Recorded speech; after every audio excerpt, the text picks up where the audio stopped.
Welcome to episode 192, Pony Ma, richest man in China and Asia, how he built Tencent in less than 20 years. This is an outline of episode 192. There are 3 reasons why we study Pony Ma. First, Pony Ma is the richest Chinese self-made billionaire and the richest man in Asia. Second, Tencent is Asia's most valuable company. Third, at age 46, Pony Ma still has a long road of success ahead. Let us meet Pony Ma. 但是互联网的这个对整个中国的 IT 产业的推动是非常大的，因为过去实际上是整个中国的 IT 产业，可能只有在制造业方面，像华为、中兴可以在全球来说是可以到领先的一个水平，但是其他的像信息服务业还有软件业都是落后的，能够和全球的这些 IT 的这个行业能够站在一个同一起跑线。那我们可以看到，经过这10几年的发展，实际上是中国是全球很少数的，可能是只有3个国家，像中国、俄罗斯和韩国，是它本土的互联网企业是由比国外的这些互联网巨头发展的更好。Pony Ma was born in 1971 in Dongfang, a fishing village on Hainan Island. Here's a map of Dongfang.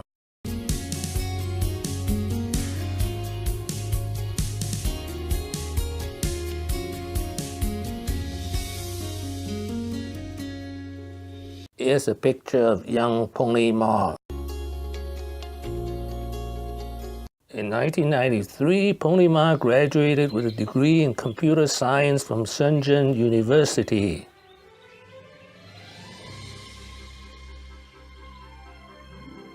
Ma's first job after graduation was with China Motion Telecom Development.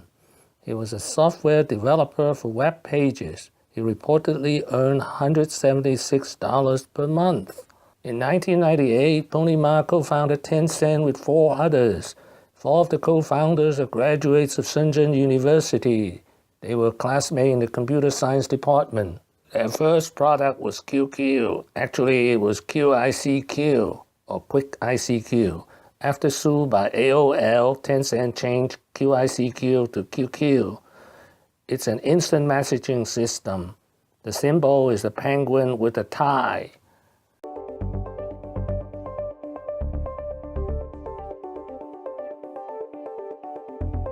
In 1998, the year when Tencent started, the total internet population in China was 4 million. And over the course of the past 15 years, it has grown 150 times to reach. Tony Zhang was number 2 at Tencent.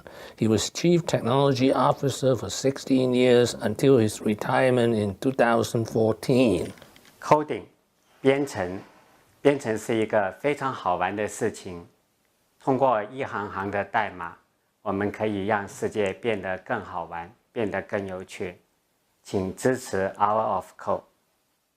Tencent is now a technology company, a platform with 500 products. Here, Martin Lau talks about the China Internet model, games, advertising, and e-commerce. The platform owners, then it's roughly $6 billion in total revenue. So roughly the size of the online game sector. So that's actually the 3 pillars of the China internet industry: games, advertising, and e-commerce. In 2011, Tencent rolled out WeChat, the mother of all apps. China is now leading the world. Tencent has built a social media platform that's the envy of Silicon Valley. It's called WeChat, Weixin, and it's the #1 messaging app in China. So why are American tech companies sort of jealous of WeChat, or maybe even copying them a little bit? Meaning users like me never have to leave the app to hail a cab or transfer money or order food. So imagine if Tinder and PayPal, Apple Pay, Groupon, Yelp, Facebook, Amazon, and Uber were all rolled into one app. That would be WeChat. Payment is kind of key because that's how you keep people inside the app, right? That you're turning your social network into a platform for other services. So sort of the WeChat experience may actually be coming to the US pretty soon. Mark Zuckerberg announced his vision for Facebook Messenger. It sounded a lot like what you can already do on WeChat. We think that you should just be able to message a business in the same way you'd message a friend.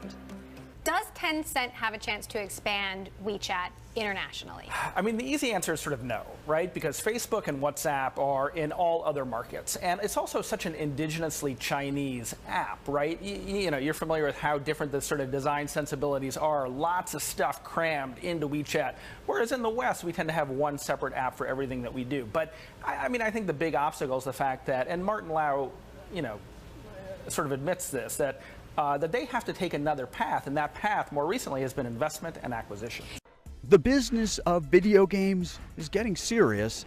Chinese internet giant Tencent Holdings and its partners will pay $8.6 billion to buy an 84% stake in Supercell, the maker of the popular Clash of Clans mobile game. The deal values Supercell, the Finnish game maker, at $10.2 billion. Tencent also owns a controlling stake in Riot Games, maker of the hit combat game League of Legends. With the Supercell deal, the Chinese company becomes a global leader in personal computer and mobile games. League of Legends was the world's highest-grossing PC game by revenue last year, with $1.63 billion in receipts. In November 2017, Tencent had overtaken Alibaba as the most valuable tech company in China. So Rebecca, Tencent has overtaken Alibaba to become China's most valuable tech firm. The last earnings showed profit rose by 47% to $1.6 billion. Tencent also owns 15% of JD.com, China's second biggest e-commerce company. In 2017, Tencent bought 145 million shares of Snapchat and now owns 12% of Snapchat. Michael, what's more significant, the earnings yesterday or the fact that Tencent comes in big? Tencent thing is a great headline, and they're a pretty smart shareholder, and they've made some amazing investments. You know, they invested, or they bought Supercell, which is the best mobile game maker. They have a big stake in Activision, which they haven't increased in about 2 or 3 years. They own a big stake in a private company called Epic Games, which has done very well, and they bought about. So hit and miss. If they bought a stake in Snap, they didn't. This opens up the battle of the two Ma's, Pony Ma versus Jack Ma, or Tencent versus Alibaba, in a battle for e-commerce supremacy. 这个问题比较大。你就报一下就行了。应该说机会都很多，但我们这么多年的经验，越来越感觉到还是要多合作，因为术业有专攻，然后每一块领域其实都不可能一家是包打天下，一定是要发挥自己的长处，还有合作伙伴的这些优点。是马云呢？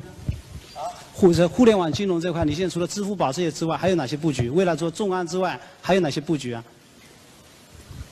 这个我觉得刚刚开始吧，我们其实。What have I learned today? First, WeChat is leading the world in games, social media, and e-commerce into one single platform. Second, many in Silicon Valley are trying to copy the successful features of WeChat. Third, Tencent is expanding globally through acquisitions. Thank you for watching. Please subscribe and leave your questions and comments below. My next video will be Pony Ma 10 Lessons. Wishing everyone peace and prosperity.